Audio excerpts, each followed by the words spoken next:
What's up, DNA gang? Y'all know the name. How y'all doing today? Man, today is Horror Story Day. We got 3 true school lockdown horror stories. Animated. So, hey, if you ready? I'm ready. Y'all ready? I'm ready. Cue the intro.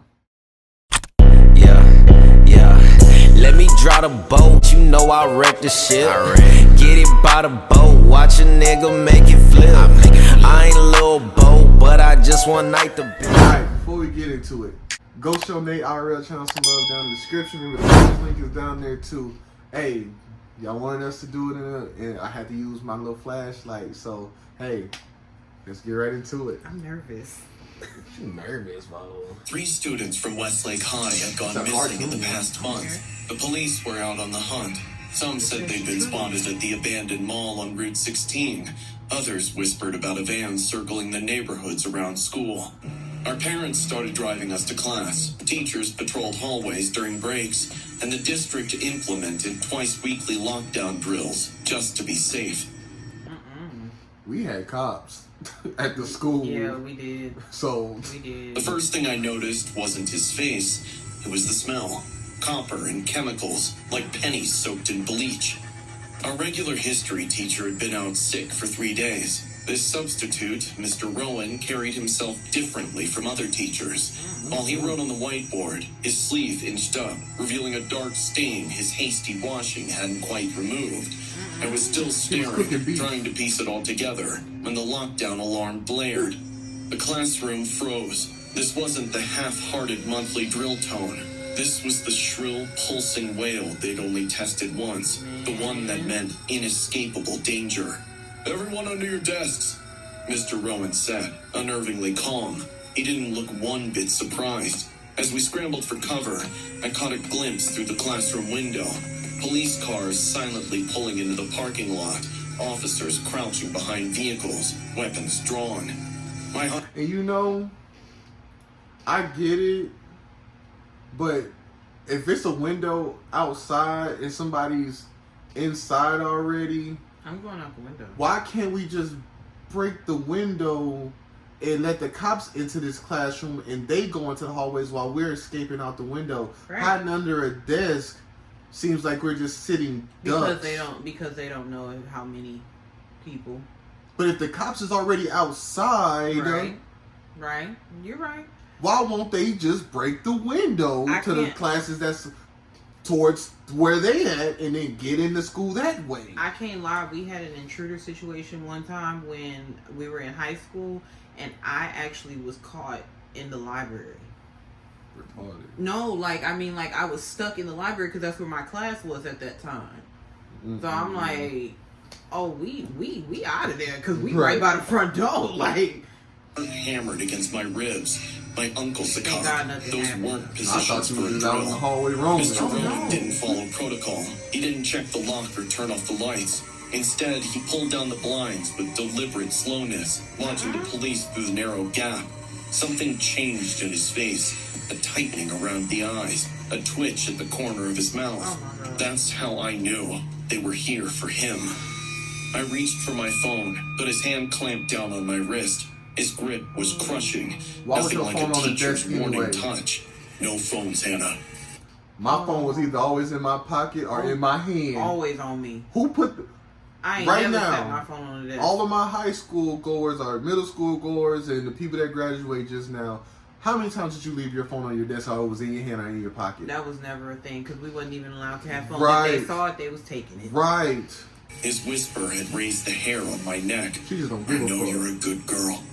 We hadn't done roll call. His other hand emerged from his pocket holding a hunting knife. Not a small pocket knife, but a serrated tactical blade at least 6 inches long. The kind hunters used to gut deer. The fluorescent lights caught its edge as he turned it slowly. Everybody's phones now. Tyler caught my eye from beneath his desk. His jaw was set, and I recognized the look. The same one he'd had before breaking his arm jumping off Miller's Cliff last summer. Reckless determination. I shook my head fractionally. Well, if You know it what's wasn't for funny? you, Mr. we Rowan wouldn't have to said, give up our collecting phones. phones in a metal trash can. How easy it is, walking in with a briefcase and a smile. He chuckled. No one checks. No one inquires. You just say you're from the district office, and they hand you a classroom full of kids. Bro. A soft whimper came from somewhere in the room. He whirled toward the sound, nostrils flaring. Shut up! His voice changed, dropping any pretense of normalcy. Or I'll give them something to find besides the janitor. Janitor. I froze. Mr. Keller had been missing since Monday. Suddenly, a knock at the door made everyone flinch. Mr. Rowan? Miss Riley's panic-filled voice boomed. In one fluid motion, he grabbed me. Bro, this dude been killing people for the last week and a half. Oh my God, and nobody noticed anything. He's been pretending to be a substitute teacher for a week and a half to 2 weeks. There's got to be better protocols for this type of stuff. See, this is what makes me scared to Where's send our his- kids to school. What was his ID at? Because even when you're a substitute teacher, all of my substitute teachers had a school ID that Exactly. said that they was a sub teacher. For the district. Right, like... Pressing the knife against my throat while pointing it threateningly at the rest of the class. His eyes swept the room with a promise that screamed, make a sound, and I start with her. Through the door's small window, I could see only Miss Riley's silhouette, not her face. She couldn't see what was happening inside either. They're evacuating the East Wing. They found... Her voice dropped. Just stay put until officers clear your hallway. Found what? My pulse roared in my ears. All present! He called back. The moment she left, my chair creaked. I had shifted. His head snapped, pupils dilated so wide his eyes looked black. You moved, he said, voice eerily childlike. No one's supposed to move during lockdown. He lunged, grabbing my hair and yanking me up. The knife pressed under my jaw, cold metal against my pounding pulse. All of you, he commanded. Against the wall. My classmates stood up, trembling. You're coming with me, he whispered in my ear, his breath hot and sour. Suddenly, Tyler launched himself from behind a desk, swinging the metal leg he twisted off of his chair. It connected with the substitute's knee with a sickening crunch. The man howled, slashing wildly. The blade caught Tyler's arm, creating a gash that immediately bloomed crimson. But the distraction was enough. I slammed my elbow into his ribs and broke free. Girl, you ain't watched the movie. You supposed to kick him in the nuts. For real. You don't hit nobody. Kick him in the nuts, girl. Everyone get Right. I lunged for the classroom phone, jabbing the emergency button. Room 207. I screamed into the receiver. He's got a weapon. He's not a teacher. The substitute's face contorted with rage. He limped toward me, knife raised high. I've got it, people, for less. Man, throw books and desks at this nigga. Tyler tackled him from behind. They fuck crashed with into Tyler. desks, a tangle of limbs and blood and fury. Other students joined in now. Right. Desperation Like, what's up, overcoming y'all? fear, throwing books, chairs, Right. slowing down. The door burst open. 2 officers rushed in, weapons raised, shouting commands that blurred together in my adrenaline-soaked brain. The substitute was pinned, cuffed, dragged upright. As they pulled him past me, he turned, his face inches from mine, and When smiled, I get out, I'm promising, gonna get you. terrible, like a death mask carved from Regular. flesh. You disappoint me, Hannah, he whispered, so softly only I could hear. I know where you sit, what you smell like when you're afraid. They shoved him forward, but he looked over his shoulder. I thought he was gonna say, "I know where you live." Right. Oh my Big, God. that would. What I the? would have Mouthing just cried. 2 words. We gotta move. Next time. Later, time. we learned the truth. Samuel Ketch was a man wanted in 3 states for crimes against kids and teenagers. He'd walked out of a maximum security psychiatric ward 2 days earlier, leaving 3 orderlies dead with their throats cut. The same way they'd found Mr. Keller, our janitor, stuffed behind the boiler So in what? the East They Wing never found the basement. kids. The real substitute had been found in the trunk of his own car, 3 miles from the school. Sometimes at night, I can hear that soft no. click of the box cutter. I've switched schools, but I check the substitute's cuffs every time a regular teacher is out. They never found the kids. I keep replaying that moment in my head. The moment when Liam let go of my hand. The moment I should have held on tighter. It was supposed to be a normal Friday. Mr. Carter droning on about quadratic equations while I texted Liam about weekend plans. Just 2 more periods until freedom. No one saw it coming. Ryan had always been strange, quiet, lurking in corners, staring at people for too long. But he was just another weird student in our high school. People made fun of him, but I tried my best to be nice to him. We exchanged smiles a few times in the hallway until Liam told me that he was getting creepy vibes from him, and I stopped looking his way. Then he was lost in shadows. Until that day, the school intercom came to life. Attention, this is a lockdown. This is not a drill. Please go to the designated safe areas immediately. At first, no one moved. Then I saw Ryan sprinting past our door, a huge knife in his hand. His hands were dripping red. The hunting knife in his grip glistened under the neon lights. But his eyes, they were completely empty. Black pools that seemed to soak up the light around them. His lips were curved into a smile that gave me goosebumps. Someone was screaming. Mr. Carter rushed to the door. "It's jammed!" he shouted, panicked. Bang! Ryan slammed against the door, laughing. A high, childish giggle that didn't match the blood smeared across his face. Leave the door "Let jammed. me in!" No. he sang, voice lilting like a twisted nursery rhyme. "Let me in or I'll blow your pretty little heads off!" Liam grabbed my arm. I don't think you got a gun. He yelled, dragging a heavy desk toward the door. We slammed it against the frame, just as Ryan's knife slipped through the gap, narrowly missing my eye. "I can smell your fear, Noah, baby." Ryan sniffed through the crack, inhaling deeply. "It's delicious." His eye pressed against the small window in the door, bloodshot and unblinking. "I've been practicing." And you know, Why?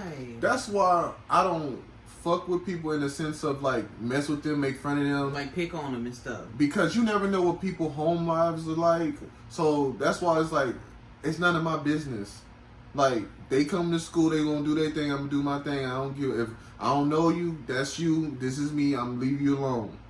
You ain't saying you gotta be friends with everybody, because you don't. Hey, I had to actually deal with something like that when I was working. So But just leave people the fuck alone. Just let them mind their business and mind your business. I always thought it was weird that a bully will bully somebody, like, just basically off their appearance. Like, why are you thinking about this person all the time? Right. You gay? You like them? You want to be their friend? Because I never understood that. Like, bro, why is so much of your time dedicated to talking about somebody else? They got a lot of hatred in their heart. And they probably got something going on themselves. And I get, I want to be a comedian, but niggas don't want to be no comedian. They just being dickheads. Yeah. Sing for this day, Noah. The others didn't scream enough. I know you'll shriek. A chill ran down my spine as his tongue darted out, licking blood from his lips. Suddenly, we heard shouts in the hallway. Teachers and security dashed in, momentarily distracting the monster. Ryan stepped back, tilting his head like a curious animal. Don't you "Hide leap and in that seek," guilty window. he whispered. "Ready or not. Now!" Liam hissed, and we yanked the desk away and fled. The hallway was a nightmare. Sprinklers drenched everything, making the floor slippery with pinkish water. Bloody handprints smeared one wall where someone had dragged themselves away. 2 freshmen huddled by the lockers, clutching bleeding wounds. "He cut us and then just watched," one whimpered. "Said something about loving our pain." Halfway down the hall, I saw Ryan standing motionless at the other end, knife raised, Where the head fuck did tilted the at that security guard unnatural go? angle. He removed his hoodie, revealing a vest covered with one. He said, bitch, all they gave us was a whistle and a light. Oh my god. That's all they gave us. Nope. Wires and bulging packages. "No more running," he called, voice echoing. Then softer, almost intimate. "I need to see inside you, Noah." We ran. What the Liam fuck you slipped, mean? crashing into the lockers. Before I could help, Ryan was there, moving unnaturally fast, knife slashing. Oh my god. That nigga need to be on that football field playing no lineman or something, moving that Get some of fast. that stress out. His Right. feet barely touched the ground. I ripped a fire extinguisher from the wall and swung it, connecting with Ryan's shoulder. He didn't even flinch, just smiled. Get him in his face. That tickles.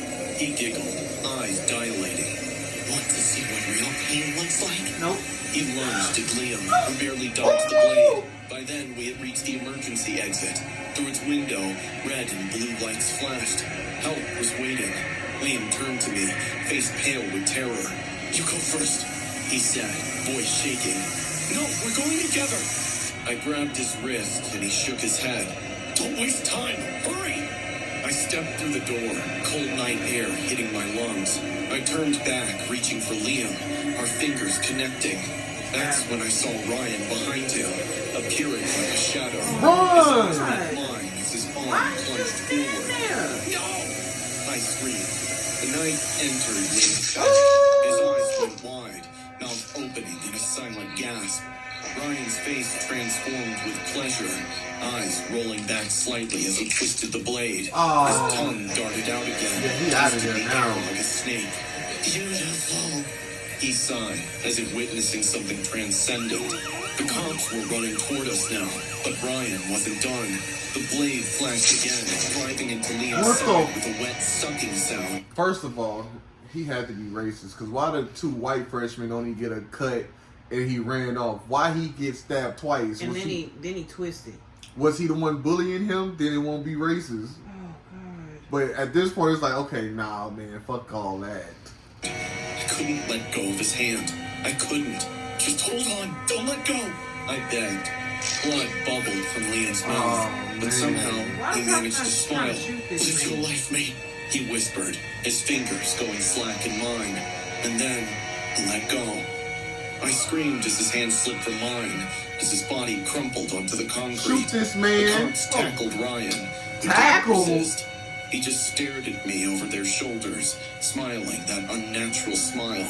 I'll see you in your dreams, Noah, he said, voice carrying impossibly over the chaos. Hours later, I sat on the curb outside the school, wrapped in a shock blanket. Someone had washed Liam's blood from my hands, but I could still feel it, sticky between my fingers. The paramedics couldn't save Liam. You He was think? gone before they even He closed the gutted ambulance him. doors. As dawn broke, I stared at his bloodied school ID, trying to focus on his smile rather than Ryan's words. Sometimes at night, I still feel Liam's hands Yeah, I slipping from couldn't- mine. I couldn't wake imagine up living with that type grasping of at trauma. air, trying to hold on tighter this time, but I can't. And somewhere in juvenile detention, Ryan waits. The guards report he doesn't sleep, just sits perfectly still, staring at walls, smiling. Sometimes, in the darkest hours of the night, I swear I can feel him watching me through the miles between us.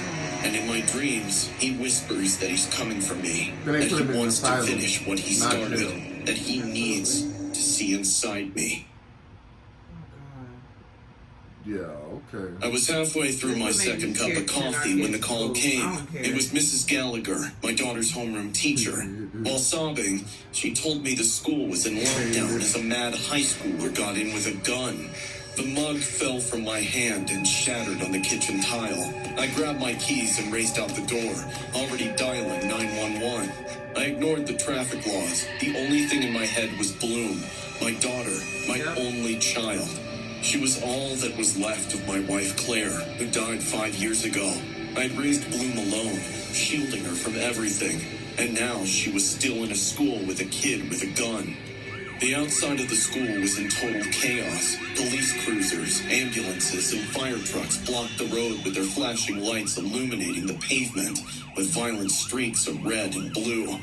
Officers in tactical gear yelled orders into the radio. Parents were gathered at the barricade yelling for their children.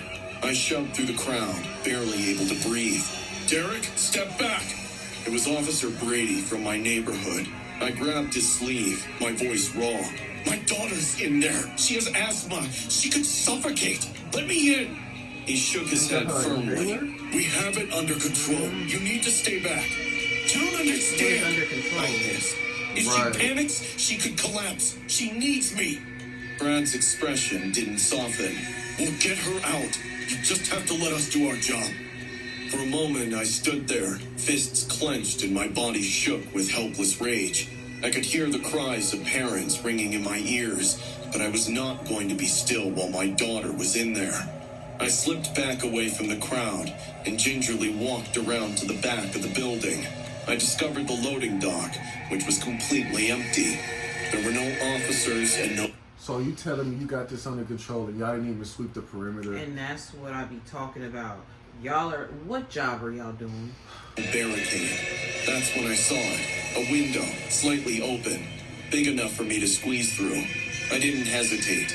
I pushed the window up, climbed up onto the ledge, and fell inside. My hands stung after the fall, but I didn't care. I was inside the building.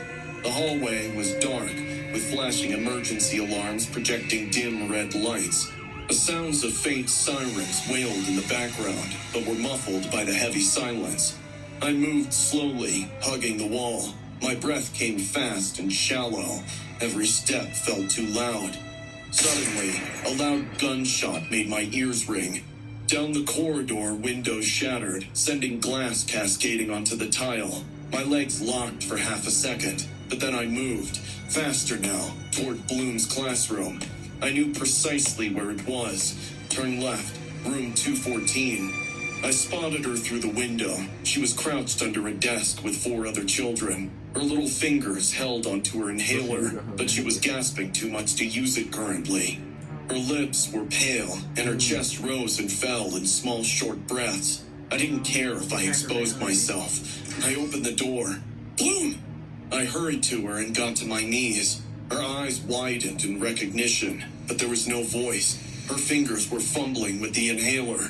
Breathe, not baby, just like we practiced. I could hear the shake in my voice, nice and slow. Her hands were too shaky. I took her small hands and guided the inhaler to her lips. Take a deep breath. Hold. Okay, count to 3. That's my girl. Behind me, a boy maybe 10 years old, pulled at my sleeve, barely supported by his voice. He's coming. I stiffened. Footsteps. Heavy. Slow. Deliberately. A shadow appeared first, stretching against the wall. Then he stepped into view. A kid, probably no more than 17 or 18. His face was still a mess of zits, but his eyes were empty. He was carrying a shotgun in his hands. His eyes were flicking to the classroom door. He couldn't see me yet. Move, Derek. Now. I shoved Bloom into the wall, leaning against her. He lifted the gun and fired. The tube lights overhead shattered, exploding glass. The kids screamed, crying under their desks. Bloom was holding on to me, squeezing my arm with her fingernails. I didn't think. I lunged. Hey! I yelled, grabbing a chair and throwing it at him. The metal legs smashed into his ribs and he stumbled backwards, the shotgun falling out of his hands. Run! I screamed. The children took off, gripping one another, sobbing and finding their way to the hallway. Bloom's legs weren't holding her, and her air was short, but she still moved, breath short and quick. Go, baby, don't stop! I shouted. The assailant regained his footing, charging me. Why you didn't pick the gun up? I hit my head on the plaster and my eyesight blurred. He was on top of me, fists flying. I could taste blood. My ribs were screaming at me. My fingers closed around something cold sometime during the fight. The shotgun. I squeezed it and swung it wholeheartedly. Bone broke. Cause I pistol whipped that nigga for 40 minutes straight. I outstretched my arm as I rolled off the floor. My ribs were writhing, and my knees wanted to fold in on themselves, but I forced myself to move.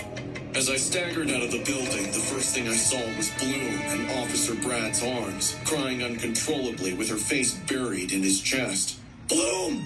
I yelped, my voice cracking. Her head snapped up. She broke free from Brad's hold and ran toward me, arms outstretched. I held on to her, gripping her so tightly. I worried that I might break her. I felt her tears soak my shirt. I kissed her forehead, again and again, swallowing back my own tears. I'm here, baby, I have you. You're safe. She was alive. She was safe. And so was I. I thank God that we didn't ever have no situation like that happen.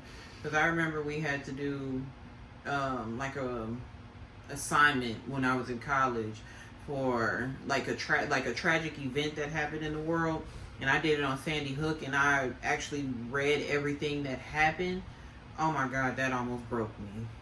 Hey, well, we'll catch y'all on the next one, man. Peace out. We out. By the boat, watch a nigga make it flip. I ain't a little boat, but I just one night the bitch.